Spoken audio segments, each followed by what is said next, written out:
Alright, so this is a video. This is the SPC-9. It's like a APC-9 and an AR-15 kind of mixed together. So other than that, this is what it is. It doesn't have the most functions, and I'm not going for functions in this one. I'm mainly going for looks. So yeah, this is effectively it. Has a collapsible stock, standard grip, trigger, Canton magwell. This is the Glock magazine magwell. And then you have a handguard, and then a little kind of suppressor. This is supposed to be like, I don't know, it's like just a small suppressor. You have some MBUS sights, like the Magpul MBUS sights. I can't really look down them, but they flip down. Everything. You have the ejection port, bolt catch, which is ambidextrous, mag release, which is not ambidextrous because I just couldn't fit a mechanism and not having it look good. So it's just this side, which honestly I kind of prefer because I hate AR-15 mag releases. I hate this button. I would much rather prefer something that you could just do with my index finger. So, but yeah, that's practically it. Has charging from here and here, just like the real one. The bolt goes back and it's separate from the charging handle. So here's the magazine. Pretty basic magazine. Has a really big butt plate on the bottom, not butt plate, end cap, and you can see the bullets through here. You have the top right here. This should be canted, but I don't really care. But it just fits in the magazine magwell like this.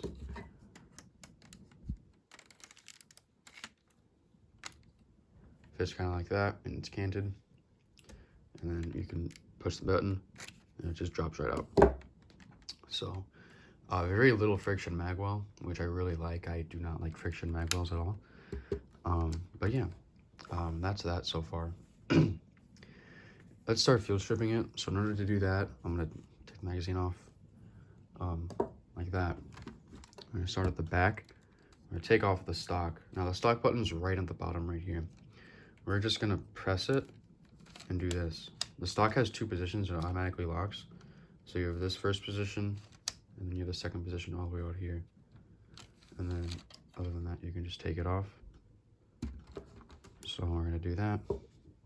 Here's the stock. The butt plate is offset. So this is 6 wide, while the actual plate itself is 5 wide. I need a cut right there for the butt plate, for the buffer tube. And you can see you have the different cutouts for the selections. But yeah, the buffer tube on this one is really short, with the bolt being a similar distance to the main one. That's because part of the buffer tube on the real gun is actually in here, in the receiver. Actually, I think it goes like to about here, and that's like almost the same length of an AR-15 buffer tube. It just, some of it's partially in here because it's just a 9mm rifle, so you don't need as much mass for the bolt. But with that being said, we're going to take off this last pin.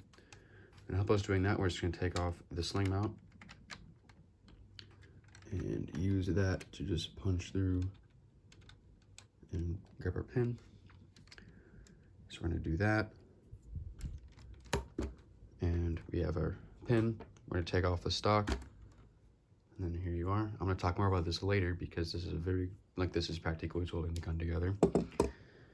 And then after that, we're going to take this pin. And we're going to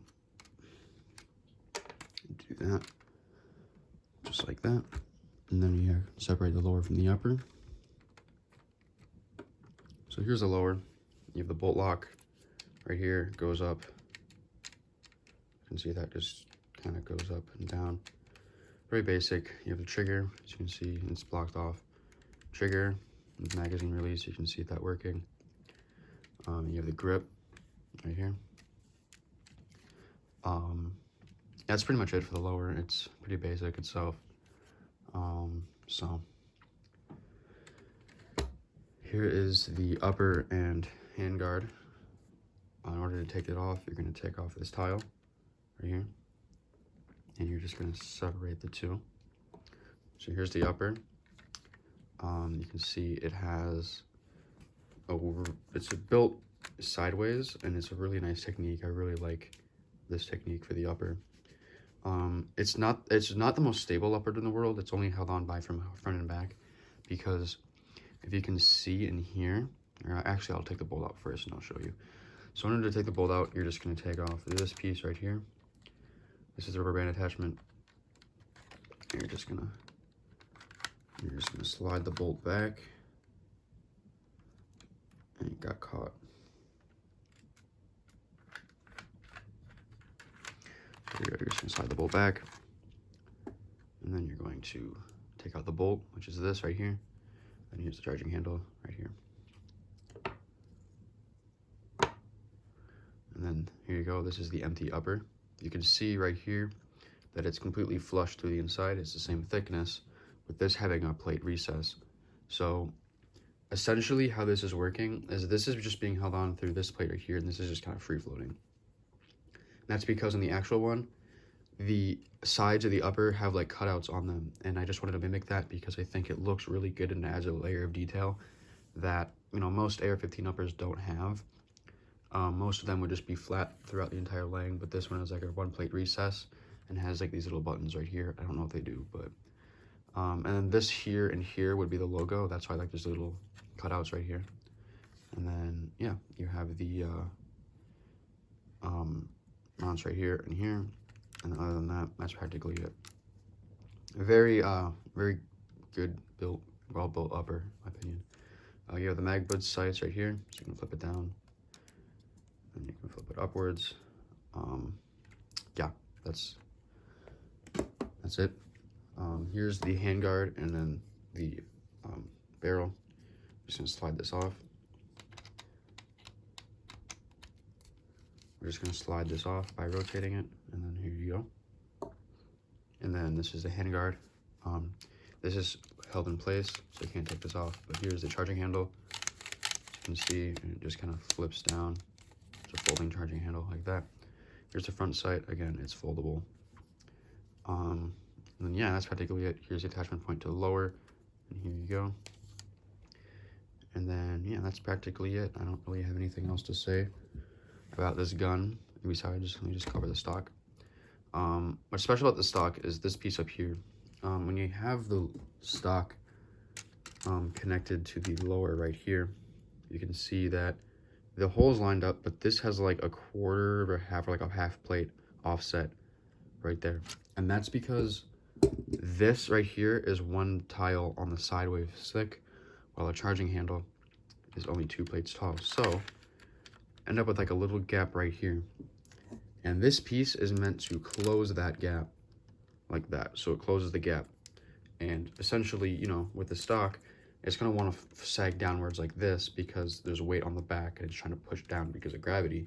This is effectively pushing this up, which is going to in turn close the gap. But it's also the reason why I built it the way I did.